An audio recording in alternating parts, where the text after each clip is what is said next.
Ok, então, depois desta atrapalhada inicial, mas foi mesmo uma peça aqui pregada pela tecnologia. E vamos dar início então a esse PNL em direto. É o segundo episódio e destas conversas, não é? E para quem está a chegar agora, então essa série PNL em direto serve mesmo para isso, para nós falarmos de programação neurolinguística, como é que ela nos pode ajudar, no que é que ela consiste, várias facetas da programação neurolinguística. E hoje, então, vai ser essa conversa com a Paula Perdigão. A Paula Perdigão é trainer aqui no Instituto Internacional de Programação Neurolinguística já há vários anos, 6, não, Paula? Acho que já vai em 6 anos, certo? Sim, já são 6 anos, sim. E, além disso, a Paula é da área da farmacêutica, é uma doutoranda na área da saúde pública e é coordenadora da parte farmacêutica no SNS 24, certo? Uhum. Sim. Ok. Há muito mais coisas a dizer sobre a Paula, sem dúvida, é uma pessoa extraordinária enquanto pessoa também, enquanto profissional, enquanto trainer de PNL. E hoje vamos falar de programação neurolinguística e neurociência. Como é que essas duas disciplinas se cruzam? Porque nós sabemos que em PNL também falamos muito no cérebro, também falamos muito na mente, e a neurociência nos últimos anos, nos últimos 20, 30, 40 anos, tem vindo a fundamentar vários aspectos da programação neurolinguística que não tinham propriamente ainda uma fundamentação científica. Digamos que no início a neurociência foi, de facto, também uma das influências grandes na programação neurolinguística, e como ela funciona com a modelagem da excelência humana na programação, na PNL, vai-se buscar muitas vezes, de uma forma empírica, coisas que são, digamos, que são percebidas através da modelagem, através de como algumas pessoas conseguem solucionar determinados problemas internos e a sua aplicação também externa. Então, desde há uns 2 anos para cá, aqui no IPNL, nós decidimos recuperar toda essa questão da neurociência e perceber as ligações, onde é que ela já pode nos fundamentar, quais são as relações e o que é que acontece no cérebro, com toda a investigação que foi desenvolvida nos últimos 30 anos, principalmente nos últimos 20 anos e nos últimos 10 ainda mais. O que é que acontece no cérebro quando nós estamos a aplicar determinado tipo de técnicas da programação neurolinguística, e que criam, na verdade, mudanças às vezes muito, muito, muito rápidas em vários aspectos, que nós já vamos lá chegar. E começamos a estudar, a voltar a estudar a neurociência, e a Paula, sendo também da área da saúde, acabou por aprofundar mais, a especializar-se mais aqui nessa área, e por isso hoje é com ela que vamos falar sobre isto. Então, Paula, boa noite. Boa noite e obrigada por essa introdução. Imagina, é um prazer enorme receber-te aqui, é um prazer enorme estarmos a conversar online, porque conversamos quase todos os dias. É verdade. Até na preparação dos cursos e nas partilhas. Então, Paula, o desafio, se calhar vamos começar por uma área que é uma referência, digamos, da programação neurolinguística, algo que é fundamental para a comunicação, e eu estou a falar do rapport. Uhum. O que é o rapport? Para já, deixa-me só introduzir, então, o rapport é, digamos, criar uma relação de confiança com alguém, mesmo em muito pouco tempo, e encontrar a outra pessoa no seu próprio mapa de mundo para podermos comunicar melhor, para haver mais abertura em termos de receptividade da mensagem que queremos passar. Então, digamos, isto é praticado na PNL desde os anos 70, e consiste, a técnica para chegar a esse rapport uma das partes, uma das técnicas para conseguir esse rapport é espelhar o outro. Quase que imitar os gestos, a postura, o sorriso, o olhar, a forma como a pessoa fala. E, entretanto, nos anos 90, foram descobertos os famosos neurônios espelho, que explicam, como dentro do cérebro, porque é que o rapport funciona tão bem, certo? Eu gostava que tu desenvolvesse um pouco mais, Paula, sobre isto. Sim, claro que sim. Na verdade, os neurónios de espelho, eles foram uma grande descoberta que foi feita no início dos anos 90, e foi feita por uma equipa de investigadores italianos, e foi descoberta em macacos inicialmente. E este conjunto de neurónios, ele foi descoberto por ter uma particularidade especial. Na verdade, aquilo que se percebia era que estes animais que estavam a ser estudados ativavam este grupo especial de neurónios quando observavam outros macacos ou até os próprios investigadores a procederem a determinadas atividades. Eles começaram a ser estudados com mais curiosidade, exatamente porque eles procediam a uma ativação neuronal de uma série de áreas, também áreas motoras, que de alguma forma poderiam ou deveriam ser ativadas se eles estivessem a fazer o mesmo que estavam a observar. Ou seja, quando estes animais observavam outros macacos, por exemplo, a alimentar-se, as áreas neuronais que eram ativadas, para além dos neurónios espelho, eram também as áreas supostamente ativadas se eles próprios estivessem a alimentar, a descascar a banana, por exemplo, a levar a banana à boca. E isto gerou de facto muita curiosidade. Como a Luzia dizia, é algo que em PNL já se faz desde os anos 70. Só cerca de 20, 30 anos depois se tem a comprovação científica daquilo que realmente acontece em termos neuronais. Foram depois comprovados também a existência destes neurónios de espelho em humanos, noutras espécies também, e em humanos também. E estes neurónios de espelho, pensas, eles ainda estão a ser muito estudados, mas eles na verdade são ativados também nos humanos em processos de aprendizagem, quando nós aprendemos a observar alguém fazer algo, e eles são também ativados em processos de criação de empatia. E aquilo que acontece essencialmente é que ao observar alguém que de alguma forma faz os mesmos gestos que eu, tem o mesmo tipo de expressões que eu, se movimenta como eu me movimento, então eu crio esta noção de identificação, digamos assim, com a outra pessoa, no sentido de se aquela pessoa se movimenta, se utiliza palavras que eu utilizo, se faz expressões que eu faço, então ela vai estar a pensar como eu, ela vai estar, no fundo, a ter o mesmo tipo de processo neuronal que eu estou a ter. E isto cria esta sensação de confiança com a outra pessoa. Estes neurónios de espelho, eles são, e pensa-se, eles ainda estão a ser estudados porque, na verdade, esta descoberta é muito, muito recente. Eles pensa-se que estejam associados aos processos de aprendizagem por observação, principalmente não só nas crianças, mas também na idade adulta. As crianças aprendem a ver fazer e querem imitar o que veem os adultos fazer, não é? Acaba por ser também uma manifestação destes neurónios de espelho, e pensa-se que esteja também associado a fenómenos como, por exemplo, os bocejos, que normalmente se dizem ser contagiosos, não é? Quando vemos alguém bocejar, a nossa tendência a bocejar também, pensa-se que seja também por ativação destes neurónios de espelho. Como dizia, é uma área que ainda está muito no início a ser estudada. Há estudos que tendem a apontar numa determinada direção, outros que vêm contrariar essa mesma orientação.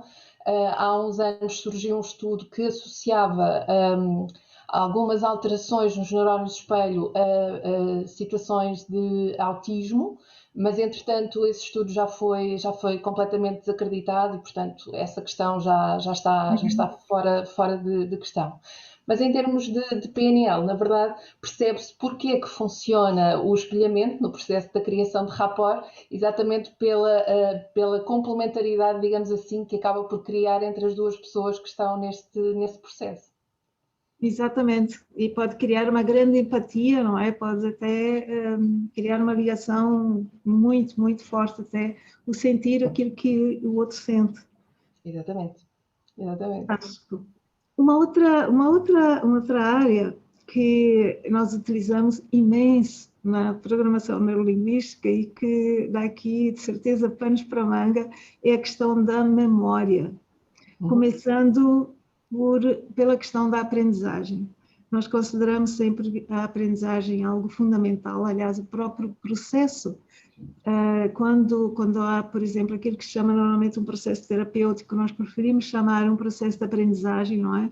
Porque se nós aprendemos alguma coisa de uma forma, nós podemos aprender de outra maneira e, enfim, aqui a memória vai ser sempre muito importante, inclusive quando nós queremos mudar alguma coisa ou queremos ir buscar recursos ou queremos, por exemplo, atingir um objetivo, aquilo que impede, não é? E também aquilo que nos pode trazer os recursos está na memória. Portanto, eu já estou aqui a colocar várias questões. Vai respondendo, eu depois volto a perguntar se for preciso, está bem? Sim, ok. Bom, a memória de facto é uma área muito interessante na área da neurociência e é fundamental nos processos de aprendizagem e nos processos em que utilizamos a programação neurolinguística, porque na verdade a nossa memória ela na verdade é um repositório, digamos assim, de informações daquilo que nós vamos vivenciando, que vamos experimentando ao longo da nossa vida. Nós vamos guardando esta informação e muitas vezes olhamos para a memória como algo que aconteceu no nosso passado e é o recuperar de algo que aconteceu no nosso passado, mas na verdade a memória tem uma função muito mais abrangente do que apenas isso, apenas ser quase um álbum de fotografias da nossa vida. Ela, na verdade, tem um papel fundamental nos processos de aprendizagem e de preparação para o futuro. O facto de eu já ter vivenciado algumas situações e guardar memória do feedback que tenho dessas situações, independentemente se esse feedback é positivo ou menos positivo, isso vai-me fazer aprender e poder repetir ou não aquele procedimento ou aquela ação no sentido de obter ou não o mesmo resultado. Portanto, no fundo, a minha memória também me é útil para eu projetar o meu futuro e para aprender aquilo que precisa de ser aprendido para o futuro. Na verdade, quando nós trabalhamos em programação neurolinguística, os recursos que vamos buscar, a informação, até as nossas representações de situações que aconteceram no nosso passado e que de alguma forma podem estar associadas a emoções menos positivas e que podem necessitar ser ressignificadas e trabalhadas, na verdade vamos usar a nossa memória e vamos usar essencialmente a memória de longa duração. Nós temos, e a nossa memória ela pode ser usada ou pode ser classificada em dois grandes grupos, só para organizar aqui um bocadinho a informação. A nossa memória ela pode ser organizada em dois grandes grupos, a chamada memória de curta duração, que ela funciona quase como um post-it que nós usamos na nossa mente e que nos serve para memorizar alguma informação que necessitamos de utilizar no momento e que, depois de ter sido utilizada, vai simplesmente ser descartada e ser eliminada porque não vai ser necessária guardar. Pode ser um número de telefone que eu preciso de registar, pode ser um argumento que eu quero utilizar quando preciso de falar alguma coisa. Por exemplo, eu estou a usar a minha memória de curta duração com as perguntas que a Luzia fez há pouco para tentar organizar também a resposta nesse sentido e não me esquecer de nenhum dos pontos. Depois, esta memória de curta duração, se ela for importante, se for muito utilizada e, eventualmente, até se estiver associada a alguma emoção, ela tenderá a ser guardada, e se for considerada como importante, ela tenderá a ser guardada e vai passar por um processo chamado de consolidação de memória, e vai ser transformada em memória de longa duração. Portanto, ela no fundo vai ser arquivada e vai ser guardada para poder ser recuperada mais tarde. Quando nós falamos da memória de longa duração e quando acedemos a memórias de longa duração, uma das principais descobertas em termos do trabalho com a memória, uma das principais descobertas que se fez foi o facto de se perceber que a nossa memória não é um repositório de filmes de vídeo ou de fotografias ou de qualquer outro tipo de informação, mas ela é armazenada de forma fragmentada, o que significa que de cada vez que eu vou aceder a uma memória, eu preciso reconstruí-la. E, portanto, é quase como se eu tivesse um puzzle com várias peças arrumadas em diferentes locais, dependendo do tipo de informação que eu guardo dessa memória, podem ser imagens, podem ser sons, podem ser sensações, emoções, etc. Dependendo do tipo de informação, eu vou guardar em diferentes locais do meu cérebro. Tenho depois uma biblioteca central, um arquivo central, que me diz onde é que está guardado o quê, que é o hipocampo, que é uma estrutura importante no processo de memorização, e é através desta informação que está no hipocampo que eu vou conseguir recuperar as peças do meu puzzle para reconstruir esse meu puzzle quando eu preciso aceder a uma determinada memória. O que é que acontece? Se este processo de reconstrução tem de ser feito sempre que eu acedo a uma memória, então, se eu aceder a uma memória com pouca frequência, a probabilidade de eu perder informação é grande. E, para além disso, o nosso cérebro também tem um sistema de poupança de energia, digamos assim, interessante, que o que ele faz normalmente é, em situações em que há similaridade entre os acontecimentos, o nosso cérebro vai buscar informações a outros acontecimentos semelhantes e vai preenchendo as falhas que possam surgir. O que é que isto resulta na verdade?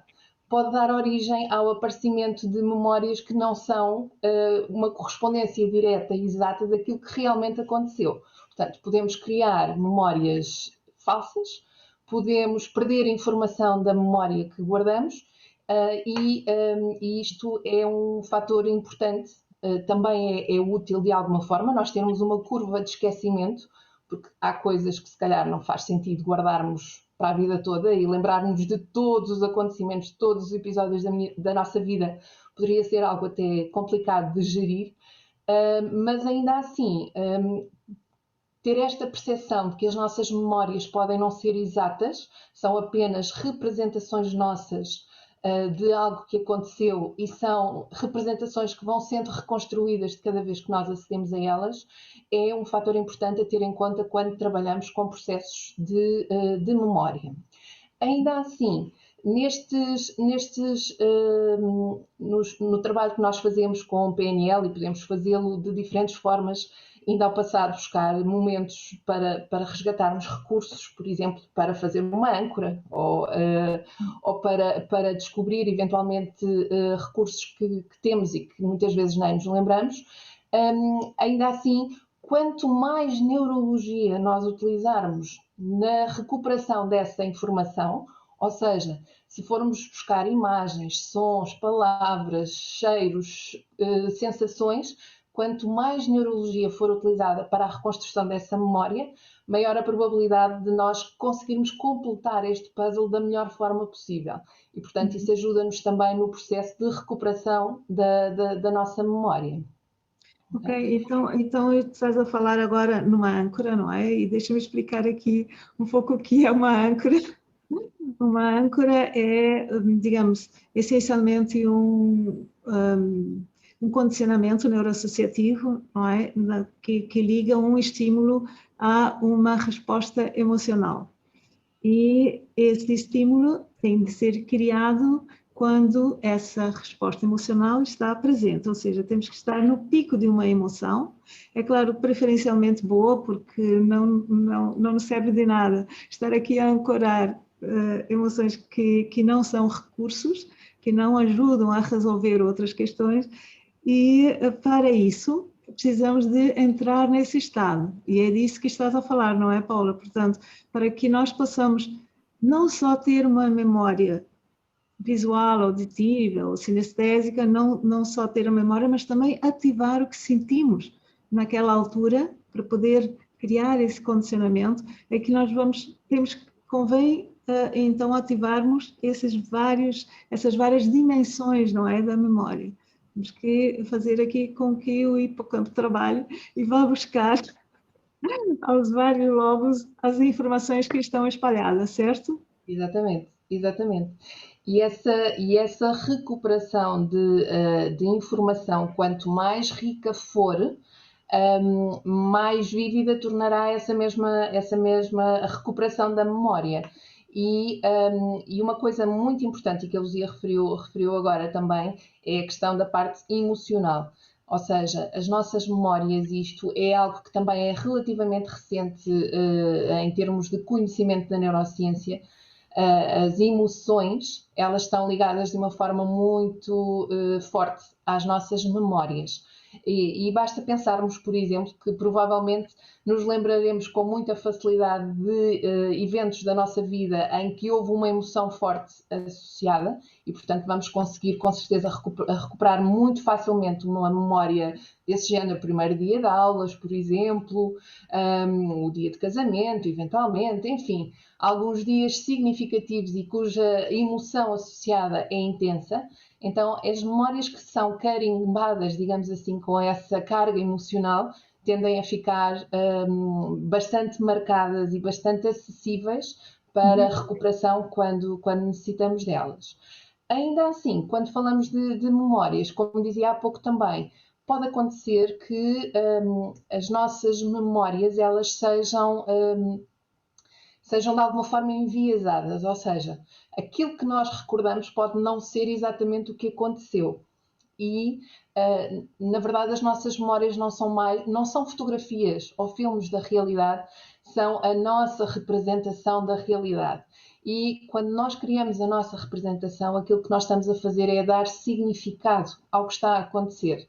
E o facto de darmos um significado a algo vai fazer com que a observação e a memorização da informação não seja exata, acaba por ficar sempre influenciada por aquilo que é importante para nós ou por aquilo que tem algum significado para nós. E isso também nos permite, em algumas circunstâncias, e a PNL ajuda-nos também nesse processo, de nos ajudar, por exemplo, em memórias que são menos positivas, a fazer uma ressignificação desse mesmo episódio ou dessa mesma memória, no sentido de mudar a nossa representação interna, de mudar a nossa memória, é possível fazê-lo, no fundo, de transformar o significado que nós damos a algo que nós temos guardado e que de alguma forma nos pode criar algum tipo de bloqueio, algum tipo de desconforto, de insegurança, medo, etc. Então, aqui já estamos a entrar mesmo no coração da PNL, isso que tiveste a explicar que, enfim, são, na verdade, os procedimentos, os exercícios e as técnicas que aplicamos em programação neurolinguística e que agora a neurociência vem explicar porque é que funciona. Porque, na verdade, quer dizer, nós não estamos a mudar factos do passado, nós estamos a mudar apenas a nossa representação, não é? E no próprio modelo de comunicação da PNL, é a primeira coisa que se aprende normalmente num practitioner, num curso mais aprofundado de programação neurolinguística, é essa questão de nós atribuirmos significado, não é, a tudo aquilo que está, a tudo que é externo, a tudo aquilo que faz parte daquilo que chamamos realidade e que, entretanto, passa por filtros internos que têm a ver com o conhecimento que já temos, não é? Daí também sempre as coisas estarem relacionadas com a memória, com a aprendizagem, com a memória que já tínhamos, não é? Aquilo que já sabíamos e tudo aquilo que captamos, no fundo, nós vamos também projetar aquilo que já sabíamos ou aquilo que já pensávamos ou aquilo que são as nossas crenças que desenvolvemos desde sempre e que fica aqui também mais claro que quando às vezes confunde aquilo que são, as pessoas dizem, ok, isso não é uma crença, isso é um facto. Factos são muito relativos, sabendo nós temos cada um mapa diferente do mundo e que vai depender daquilo que cada um projeta sobre o que está a acontecer, a interpretação que nós damos, certo? Então, é muito interessante que essa ideia de falsas memórias que tu introduziste, no fundo, justifica o facto de nós podermos não introduzir, digamos, uma falsa memória, mas interpretar simplesmente de uma maneira diferente, o que modifica a própria memória em si, não? Exatamente, exatamente.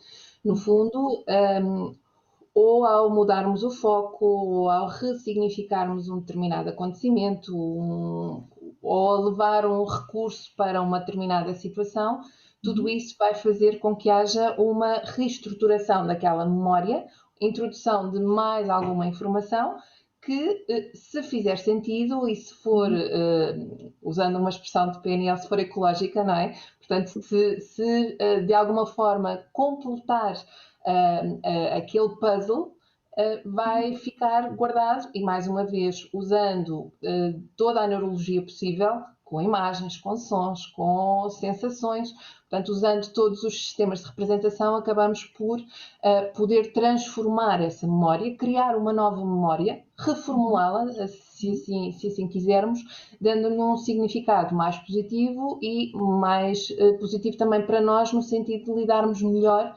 com essa mesma situação.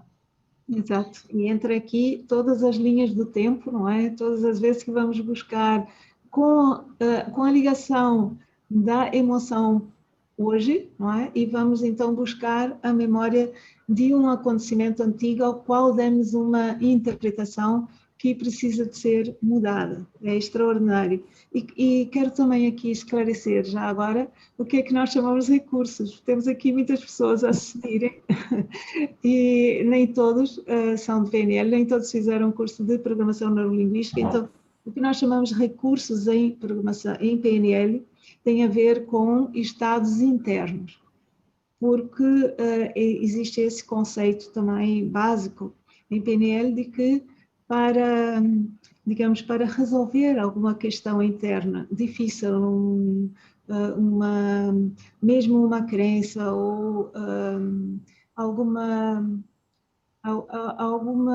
alguma emoção recorrente mais negativa, nós precisamos de ir buscar recursos para lá pôr. Então, nós, quando falamos de recursos, estamos também a falar destas emoções positivas, desses sentimentos, no fundo, não é? Não vamos entrar por aí de sentimentos e emoções, pelo menos, talvez não agora, mas se quiseres, também podemos ir aí, mas para colmatar, digamos, para modificar essa representação interna através dessa mudança de interpretação. E depois isto automaticamente vai mudar os comportamentos, não é?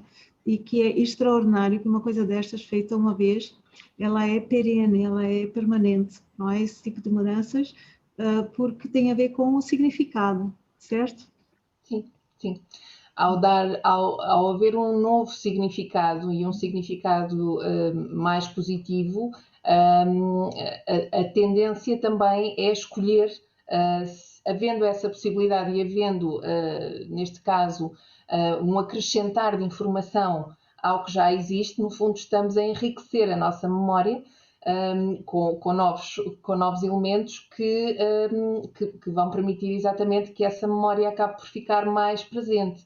E, na verdade, uma das regras fundamentais da neurociência e que é válida para as ligações neuronais, que é válida para qualquer fenómeno que se passa no nosso cérebro, em inglês, é use it or lose it, ou seja, se as usarmos, vamos manter essa função, se não usarmos, acabamos por perdê-la. E isto é verdade para a função do próprio cérebro em si, daí muitas vezes também surgir aquela ideia de que o cérebro é como um músculo e precisa de ser treinado, precisa de ser estimulado, digamos assim, e é verdade também para as ligações entre neurónios, as tais sinapses que se formam, e que, se forem utilizadas recorrentemente, portanto, se um caminho neuronal for utilizado de forma mais recorrente, vamos reforçar essa mesma ligação e, portanto, estamos de alguma forma a garantir que essa ligação se vai manter. se ela não for utilizada, ela ao fim de algum tempo acaba por desvanecer e desaparecer por completo. Okay? Então, isto agora nos introduz a um outro assunto. Porque, de facto, quer dizer, o que caracteriza os hábitos são esses caminhos neuronais repetidos, não é? Sabemos que tem a ver com a dopamina, que tem a ver aqui com a nossa química cerebral, e também que os hábitos, pronto, nós podemos mudá-los, trabalhamos muito com isso na programação neurolinguística, com intervenções muito diretas, muito específicas, não é? Como em questões até tão simples como roer unhas, fumar, esse tipo de hábitos, mas também hábitos do dia a dia, e que às vezes depois, quer dizer, já não trazem aquele prêmio, aquela recompensa, não é? Já não produzem aquela dopamina. Se quiseres abordar um bocadinho, já que entraste nessa questão dos caminhos neuronais, se quiseres entrar um pouco por Sim, esse sim. lado. Um hábito, aliás, qualquer, qualquer comportamento que nós tenhamos, normalmente acaba por ter uma recompensa neuronal associada. E que recompensa é esta? Não estamos a falar de um prémio, não estamos a falar de nada palpável, digamos assim, estamos a falar sim da produção de um neurotransmissor específico, que é a dopamina, e que, como o próprio nome indica, neurotransmissor tem a função de transmitir informação entre neurónios. Existem vários neurotransmissores, a dopamina é um deles, e a dopamina em particular, ela atua em zonas específicas do cérebro que recebem o nome de sistema de recompensa dopaminérgico, e que nos dá a sensação de satisfação por termos alcançado algo. Portanto, no fundo, uma recompensa, não é? A tal recompensa de que falávamos. E um hábito é um comportamento que em algum momento já teve uma recompensa associada. O que acontece é que, por haver essa repetição de utilização desse caminho neuronal, aquilo que vai ser criado é aquilo que em neurociência se chama de loop neuronal, que é quase que uma autoestrada, ou seja, se nós usamos um caminho com alguma frequência, então para poupar energia o nosso cérebro cria quase uma autoestrada e cria um loop neuronal no sentido de acelerar e tornar esse processo o mais rápido possível. E, portanto, Automático, não é? Exatamente, exatamente. Então, com a continuação de utilização, nós vamos criar portanto, e com a continuação da adoção de um determinado comportamento, se no início nós temos uma recompensa associada, nós vamos continuar e queremos sempre essa recompensa, no fundo vamos procurando essa recompensa. O que vai acontecer é que com a criação destes loops neuronais, quando nós fazemos ou adquirimos um determinado comportamento e vamos mantê-lo durante algum tempo, nós vamos criar este tal loop e a produção de dopamina vai baixar. E, portanto, deixa de haver a tal recompensa associada. Nós simplesmente fazemos porque, como a Luzia dizia, é automático. Passa a ser automático o processo. Então, isto quer dizer que eu não consigo mudar um hábito? Não, de forma nenhuma. De forma nenhuma. Se eu conseguir substituir este hábito por algo que tenha uma recompensa associada, e portanto que me possa dar essa recompensa no ato em que eu o concretizo, o meu cérebro, e em termos neuronais, eu vou criar um novo caminho, e este novo caminho vai-me dar essa recompensa, enquanto que o outro que eu tinha já não tem recompensa associada. Então, entre ter uma recompensa e não ter recompensa nenhuma, eu vou escolher aquela que tem a recompensa e provavelmente vou criar um novo loop neuronal e, portanto, vou substituir um hábito por um hábito que, numa fase inicial, terá uma recompensa associada. E, portanto, no fundo, o trabalho que nós fazemos em transformação de hábitos, adoção de novos comportamentos, etc., acaba por trazer, no fundo, este processo de fazer algo que nos traga, de facto, essa recompensa. Estas áreas do cérebro que são associadas ao sistema de recompensa dopaminérgico, elas estão nos gânglios basais, portanto, estão numa zona específica do nosso cérebro, e há uma das áreas, e os nomes são assim um bocadinho estranhos, mas pronto, eu vou dizer só para quem tiver curiosidade A poder procurar. diversidade. Exatamente. Então, a zona especificamente chama-se o striatum, porque é uma zona estriada do nosso cérebro, e há a zona ventral que é estimulada pela dopamina, e portanto, quando temos um novo hábito, é aí que a dopamina vai ser produzida e se vai ligar para nos dar a sensação de recompensa. Quando criamos os tais loops, deixamos de ter a ativação do ventral striatum e passamos para a zona dorsal. Portanto, é uma zona adjacente, mas que já não tem a produção de dopamina e, portanto, já não nos recompensa, digamos assim, nesse mesmo processo. Portanto, claro que sim, é possível transformá-los, e este processo neuronal é relativamente simples de transformar. Já agora, e só por curiosidade, Relativamente simples em PNL, não? sim, Porque sim, senão as sim, pessoas vão pensar, bom, é simples, mas como é que se faz? Digamos, não será muito simples nós estarmos agora a explicar as técnicas, sim.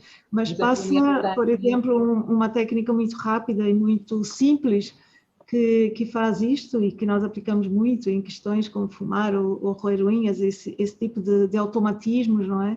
Que é o swish, que é uma técnica de intervenção extremamente rápida e onde realmente faz-se uma espécie de baralhar o cérebro um bocadinho, e criar uma certa confusão, parar e depois apresentar uma recompensa diferente. Tudo isso usando a nossa representação interna, usando sempre a memória, utilizando momentos em que estava presente, e ele vai assumir, não é? Quando tu dizias, nós escolhemos esse novo prêmio, esse novo hábito, porque ele nos traz recompensa outra vez, nós não escolhemos conscientemente, quer dizer, nós não estamos a raciocinar e a pensar nisto, nós estamos, na verdade, quer dizer, o cérebro faz isso sozinho porque escolhe, obviamente, prazer no lugar da dor, vai procurar sempre afastar a dor e buscar o prazer, não é? E então, ao fazer esse tipo de jogos internos, quase como um jogo, não é? Quase como um truque, e por isso também a palavra magia é muito associada à PNL, no sentido de que, ok, parece magia, mas não é, porque tem uma estrutura e nós sabemos exatamente o que é que estamos a fazer. Mas também, se olharmos para todos os outros exercícios já mais, um pouco mais longos e que vão um pouco mais fundo, será sempre a mesma coisa, não é? Vamos sempre buscar esse prêmio, esse prazer, essa escolha, fazer com que o nosso inconsciente, o cérebro no caso, escolha de uma outra forma. sim, quando nós definimos um objetivo, seja ele qual for, nós vamos à procura de uma recompensa associada também, não é? E quando definimos um objetivo é importante que ele tenha significado para nós. E ainda há pouco estávamos a falar também da questão da memória e da utilização da memória nos processos de aprendizagem. Às vezes, e já agora voltando um bocadinho atrás à questão da memória, porque é uma área que acaba por ser transversal a quase todas as outras. Mas uma coisa interessante com a nossa memória, e às vezes as pessoas dizem: eu tenho muito má memória, eu esqueço-me das coisas, eu tenho uma péssima memória. Na verdade, todos nós temos esta ferramenta fantástica que é o nosso cérebro, que nos permite memorizar as coisas, e se as coisas forem de facto significativas para nós e se tiverem importância para nós vamos com certeza memorizá-las. Por isso é que às vezes as pessoas dizem: isto não tem importância nenhuma, eu decoro tudo, outra coisa que eu preciso decorar não consigo chegar lá. Porque se calhar aquilo que eu eventualmente preciso decorar ainda não encontrei o significado para lhe dar a importância devida para poder memorizar. Essas coisas têm que ser importantes, tem que haver motivação para a memória ser ativada, daí a emoção. Exatamente. E, portanto, o processo de memorização ele pode ser treinado também. É possível treinar a nossa memória. E uma das formas, e se pensarmos um bocadinho como é que nós aprendemos as coisas e como é que memorizamos mais facilmente as coisas, tem muito a ver também com a associação que fazemos àquilo que já conhecemos. Portanto, se eu estiver a aprender algo novo e se eu conseguir fazer uma associação a algo que para mim já é conhecido, o processo de aprendizagem é mais rápido é mais fácil e, portanto, eu mais rapidamente consigo apreender essa informação. É por isso que, por exemplo, quando estamos a falar de alguma coisa, nós dizemos, isto é como qualquer coisa que eventualmente a pessoa já possa conhecer. E isto leva-nos também a uma outra ferramenta que em PNL muitas vezes se utiliza, que são as metáforas. A utilização das metáforas ajuda-nos também, de alguma forma, a criar, não de uma forma direta, mas de uma forma indireta, no fundo, ajuda-nos a aprender informação e a recuperar informação que pode ser importante para nós e que nos é transmitida fazendo associações a outras coisas. Não é? E se pensarmos nas histórias infantis, nós estamos a passar informação e estamos a ajudar a que as crianças aprendam coisas, dando-lhes referências que elas depois podem, de algo que elas já conhecem e ao qual elas podem fazer essa associação. E, portanto, é também uma ferramenta muito interessante a utilização que nós fazemos também na programação neurolinguística e que também pode ser muito útil nos processos de aprendizagem e de memorização também. Não sei se a Luzia quer falar um bocadinho sobre.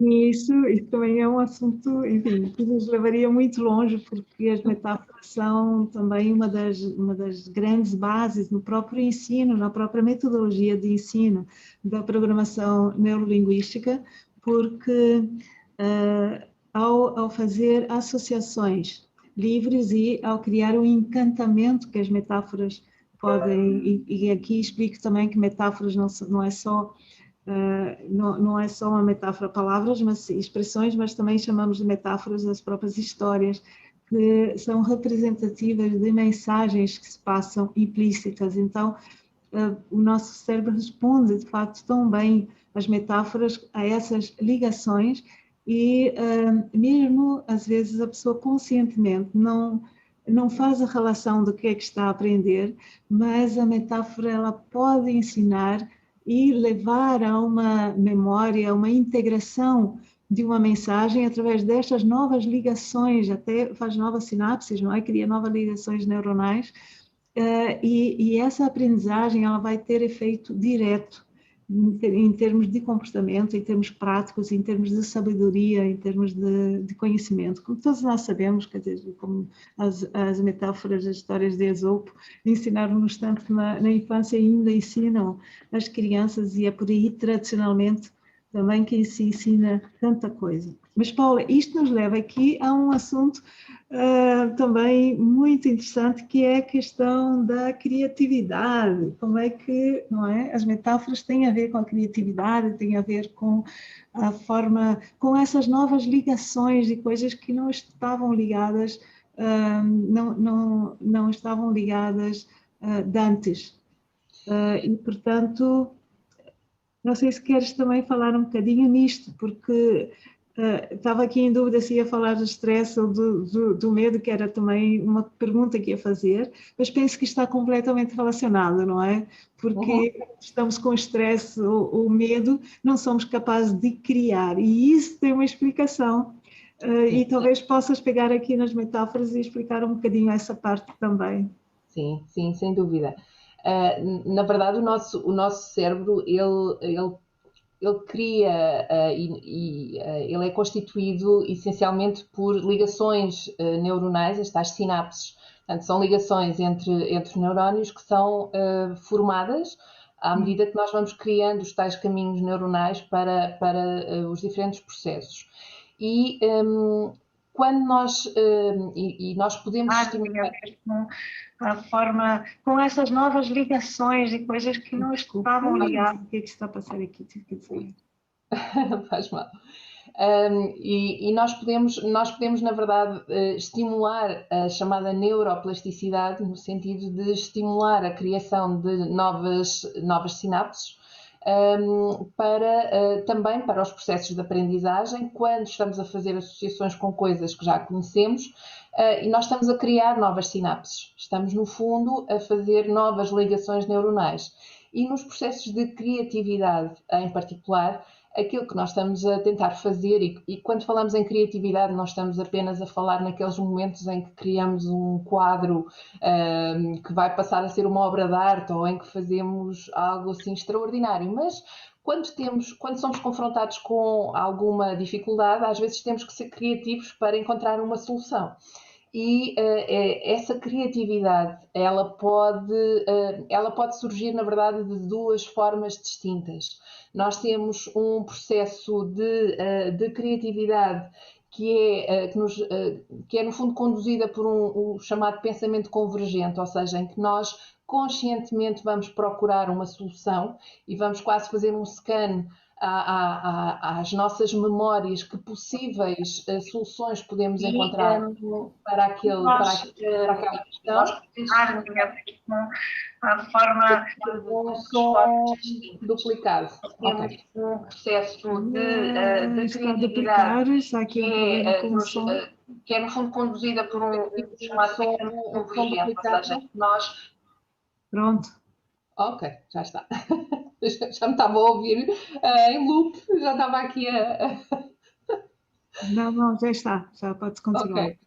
Então, dizia eu que este processo de criatividade convergente é quando nós estamos de forma consciente a pensar que solução é que podemos encontrar, e aqui o que estamos a fazer é a usar a nossa área mais racional do cérebro, o chamado córtex frontal, no sentido de traçar possíveis cenários e possíveis soluções para resolver aquela questão. Normalmente este processo é um bocadinho cansativo e às vezes até um bocadinho frustrante, porque estamos ali, mas como é que eu resolvo isto? Como é que eu resolvo isto? E às vezes nem sempre é evidente a solução. Às vezes o que funciona muito bem é irmos fazer outra coisa qualquer que nos distraia, digamos assim, daquela questão.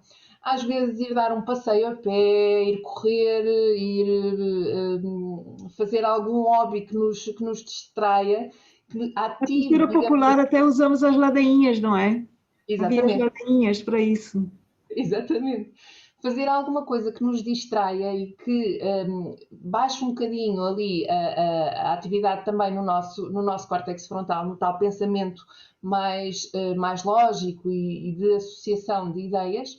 E normalmente o que acontece é que do nada, de repente, acende-se a luzinha, não é? Acende-se ali a lâmpada e porquê que eu não pensei nisto antes, não é? E surge-nos uma ideia, e aqui nós estamos a ter um pensamento chamado de divergente, ou seja, nós não estamos especificamente a pensar naquela questão, mas é possível, ainda assim, sem estar a pensar de uma forma consciente naquela questão, ter estes rasgos de criatividade, que não são mais do que associações e ligações neuronais entre neurónios e entre assuntos que à partida não estariam, ou que não faríamos essa ligação direta. E, portanto, aí entramos nesses processos de criatividade. Também é útil sermos criativos, por exemplo, para encontrar uma metáfora para falar a alguém ou contar a alguém, para ajudar num determinado processo. E pode ser útil também, às vezes, para questionar, para fazer determinadas perguntas, para reenquadrar, por exemplo, para reenquadrar uma determinada situação. Estes processos de criatividade podem ser extremamente úteis e são processos neuronais importantes. E estamos também a estimular a tal neuroplasticidade, que é uma característica fundamental do nosso cérebro e que durante muito tempo se achou que não existia. Se achava que nós nascíamos com o máximo de neurónios possível, depois eles iam morrendo ao longo da nossa vida, portanto tínhamos que ter alguma atenção ao longo da nossa vida com a forma como íamos queimando os nossos neurónios, porque poderíamos chegar a uma altura em que já não tínhamos mais. Eu ainda ouvi algumas coisas deste género. Eu, ainda mais do que tu. E na verdade isto não é assim de todo, e já foi comprovado que é possível criar novas sinapses e, portanto, criar novas sinapses neuronais, é possível reforçar essas mesmas sinapses e torná-las mais rápidas, criar os tais loops de que falávamos há pouco, os tais loops neuronais, e até é possível em algumas zonas do nosso cérebro, isto já está comprovado, é possível criar novos neurónios, se o estímulo for feito nesse sentido. E, portanto, esta ideia de que, afinal, nós não temos um estoque limitado de neurónios, nós podemos, na verdade, estimular esses processos ao longo da nossa vida, traz-nos também muita esperança no próprio trabalho com o cérebro e com as nossas próprias capacidades neuronais. E, portanto, nós podemos estimular esta neuroplasticidade de diferentes formas, através de processos de criatividade, através de processos de memorização, por exemplo, e até colocar-nos alguns desafios que podem parecer até um pouco patetas, mas, por exemplo, desafiar-nos a escovar os dentes com a mão oposta àquela com que fazemos habitualmente. Estamos, no fundo, a criar neuroplasticidade no nosso cérebro e isso é, sem dúvida, importante. E estamos a treinar o nosso cérebro também. Isso é útil, sem dúvida. Pois é, estamos aqui a 3 minutos de acabar o nosso tempo. Tínhamos tanta coisa ainda, se calhar mais aqui a uns tempos vamos voltar para completar e falar mais sobre isto. De qualquer maneira, antes de acabar as questões... sim, eu queria dizer que não houve aqui questões, houve aqui uma questão de se isto vai ficar disponível, porque há pessoas que querem rever, houve aqui algumas explicações rápidas e com os nomes é normal, não é? Vai ficar disponível no Facebook, vai ficar disponível também no YouTube, no nosso canal, no canal InPNL do YouTube. Procurem por InPNL no YouTube e vão encontrar o canal, vai ficar lá e também aqui no Facebook, portanto muito fácil de encontrar, se quiserem rever quantas vezes quiserem, está disponível. Vamos ter outra live daqui a exatamente um mês, elas são mensais. Da próxima vez o tema vai ser diferente, ainda não é desta que vamos voltar para a neurociência, mas eu prometo que voltamos, porque ficamos com muita coisa para explorar, não foi, Paula? E cada vez surgem mais coisas, cada vez descobrimos mais e há panos para mais, não é?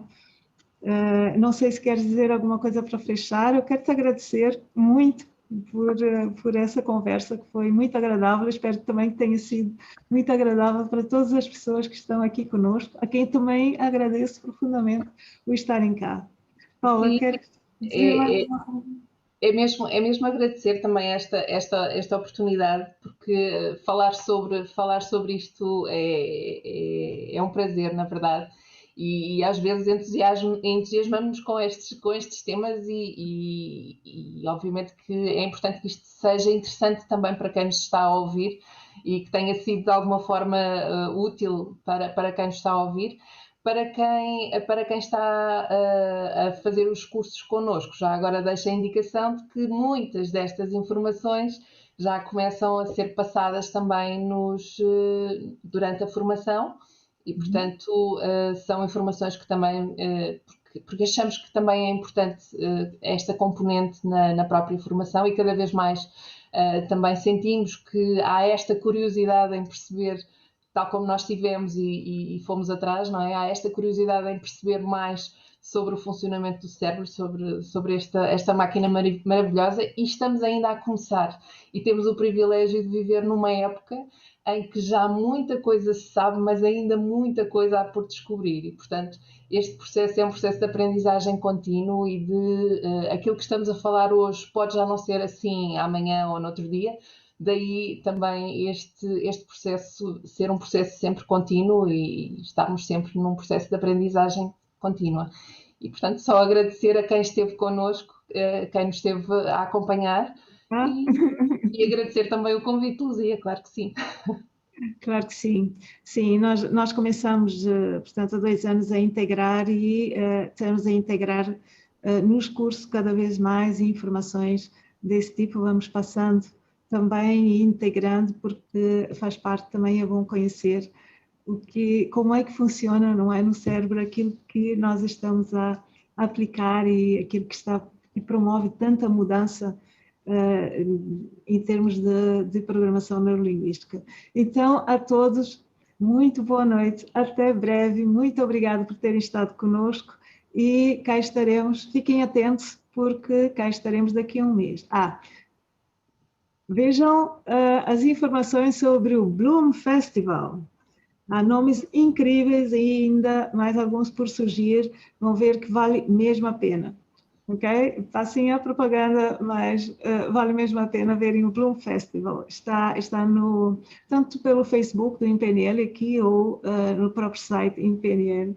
E vão ver que vai valer a pena participar deste festival online.